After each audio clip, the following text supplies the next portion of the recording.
Magic 107.3. Good evening to you and yours. Happy Easter. Yes, Easter Sunday is here, and a gorgeous day for so many reasons. And we're just glad to be with you, as always, to serve you with information, inspiration, entertainment sometimes. And tonight, you will not be disappointed. Terry Bass alongside Kevin L. Smith. And we've got some special guests. We're going to bring them right into the conversation. John, enjoy your time away today. Yeah, he deserves it. What do you say, Kev? Huh? I say. Yeah. So he's out there enjoying. Make sure you wear your Easter bonnet properly, John. I'm just playing. Just playing. But we've got some special guests. We want to get right down and introduce them because this is sort of part one of. We're going to have another show where we can definitely engage the audience, give them an opportunity to call in and really talk about some serious matters. You know, I know we're going to do this with a smile, but we're talking about some serious stuff tonight. So we're going to get right down to it. Kevin, she's no stranger to the Another Perspective show. We're so glad to have her with us again tonight. We're going to officially begin to call her a contributor to Another Perspective. Miss Garcia Williams is in the studio. Hello. Good evening. How are you? I'm doing great. That's good. Delta Sigma Theta in the house. Yes, and I know you don't do shout-outs, but if I could, I would do a shout-out to all of my sorors and Charleston alumni. There you go. All the sorors in the alumni chapter, we are glad that you're with us representing. I'm glad, and any opportunity that I have to be in the company of these esteemed two minus one is always a good evening for me. Thank you for having me. We're so glad that this was able to happen. Thank you. And also want to introduce Troy, and I'm going to say it wrong. Strother? That's correct. I said it right. You did it right. How about that, Kevin? From representing Parents Anonymous. That's right. In the studio and via phone all the way up in, is it Washington, Baltimore? Where are we at? Detroit. Oh, Detroit. Oh, Lord. See, I had to go even better. All the way representing Detroit, imported from Detroit. How about that? See if she's seen the commercial. You've seen it. But we want to say hello to Toni McMorris is on the line with us. How are you? I'm doing very, very well, and I just want to take an opportunity to thank you, Terry, my sister, friend, and partner, Garcia, and Brother Troy. I'm happy to be with you, and greetings from Motor City, Motown, Detroit. Detroit in the house. And now you have a book. Yes. And the book is called, Kevin, tell everybody out there what it's called. Good Secrets and Bad Secrets. And that is really a major part of why we're talking tonight. And that's also with Libby the Lizard. Yes, and if Libby had a name or a voice, she would sound like, no, she wouldn't sound like that, would she? Hi, I'm Libby the Lizard. But see? So if you know what? Pretty good. Okay, yeah. I like that. If there's ever a cartoon, I want to do the voice. I'm just putting it out there. You got it. But Garcia, tell everyone out there listening, we're in the month of April. Yes. And this is an important awareness month. Tell everybody why. Well, the month of April is considered to be National Child Abuse Prevention Month.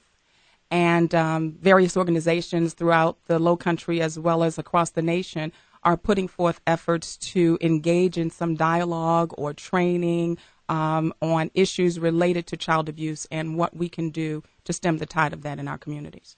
And as we know that too many times, every night on some news program somewhere, there's a story of probably an abusive situation, a crime, something that has happened bad pertaining to our young people. Yes. And at the hands of an adult. An adult. And it's really a pervasive issue that's impacting our communities. And I had the benefit about a month ago, was it, Troy? That's correct. To represent Toni McMorris, the author, at the Conference for Parents Anonymous. And I was an invited speaker to that event. And we had a great platform to present Libby the Lizard.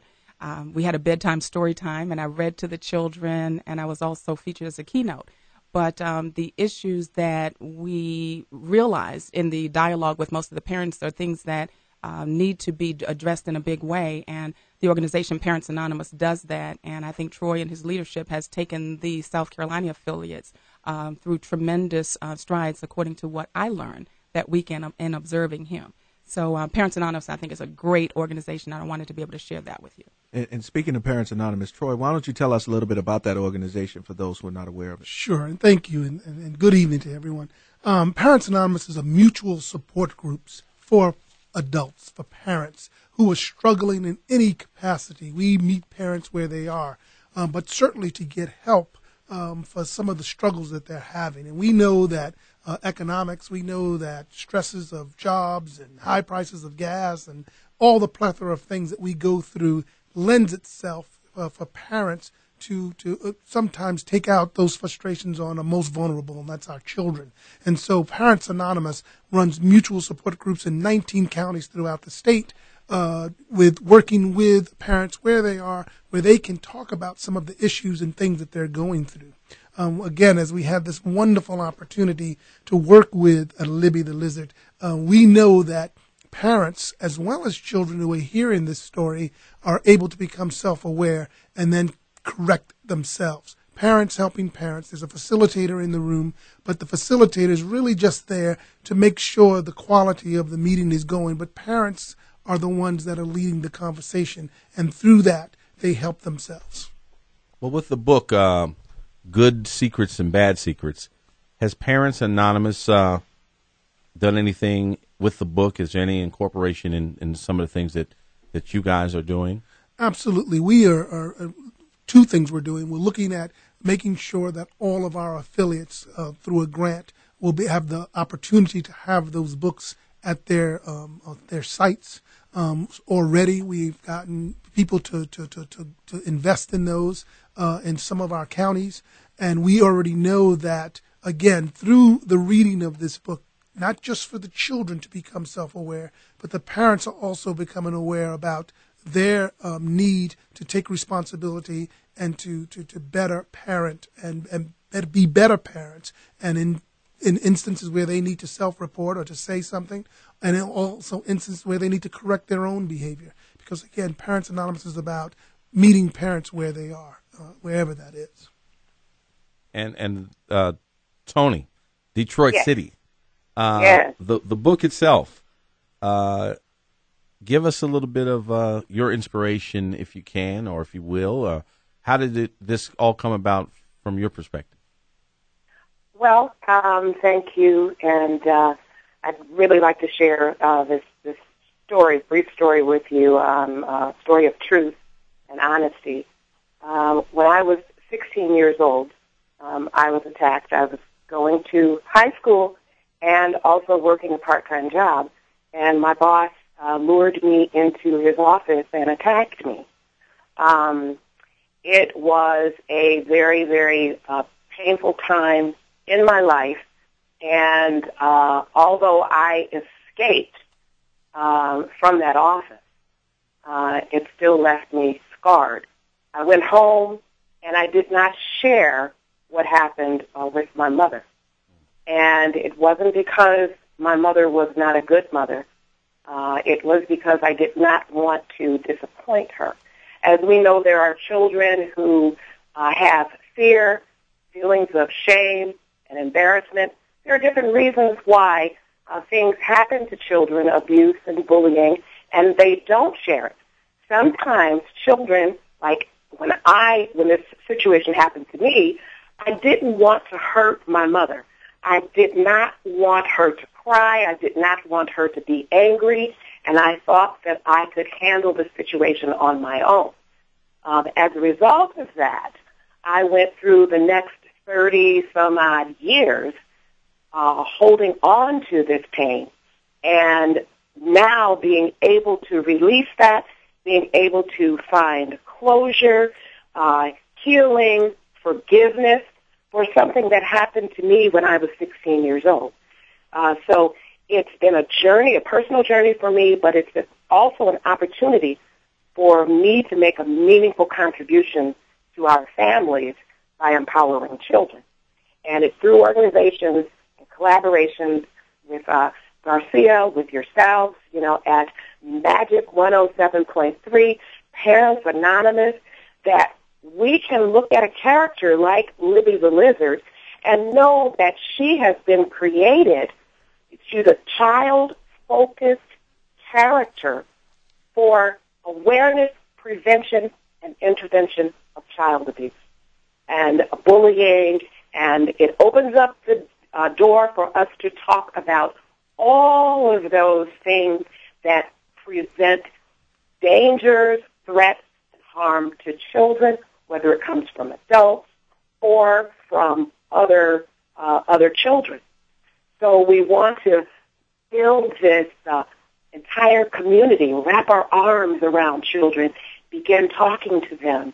And the book is just a very creative and entertaining, child-focused book that really, I believe, adds value to the mission of protecting children.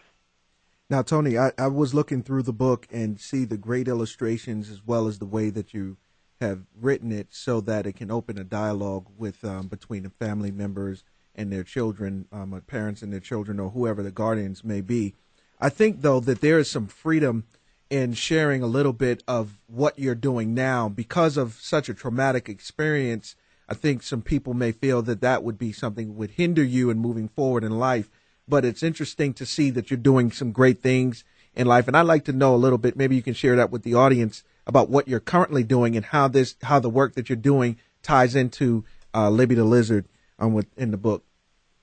Well, I actually was in the corporate world for many, many years, and it's an inspiration, a God-inspired movement for me, this personal journey. So I actually left the corporate world, and so I am doing this full-time writing. This is the first book in an entire series. I am out there in the city talking to parents, talking to children, reading in schools. We have lesson plans. Volunteer work is very important. I just left a school today, and they wanted to know, is this for older children, younger children? And I said, all children. You know, all children of all ages. The approach is different. I had an opportunity to be there in Charleston and attend the Health Disparities Conference where I was first introduced to a beautiful city and wonderful people. So we are going to continue writing more books and getting out there and helping to strengthen families, supporting organizations like Parents Anonymous. We're actually supporting one another and just out there to help make this world a better place for kids. Very well said. A world a better place. We know that it's going to take us adults to really chime in and be active, be proactive. Don't want to say reactive, but we need to do things to help our young folks. We're going to take a quick break. Toni, we're going to get you to hang on. We want to talk a little bit on the next segment, maybe about bullying, because we know that has also been something that has been in the news in so many ways, so many stories where, you know, from young people taking their lives because of the aftermath or an after effect of bullying and, you know, retaliating in other ways. So we want to deal with that a little bit. And I believe we're going to try to pull in another guest via phone and continue this conversation. Once again, thank you so much, Toni. How is Detroit right now? How's the weather up there? You know, it's a beautiful day. I think that it's probably in the mid-60s, low humidity, low winds coming from the north. And That's like a heat wave in Detroit. I know. That's right. Well, you know, it's been so warm everywhere. We're in mid-70s, so we still got you a little bit. Oh, yes, a little bit. But hold on. We'll be right back. We're going to take this break, and then we're going to continue this great conversation right here. Easter Sunday, Another Perspective television station. Magic 101.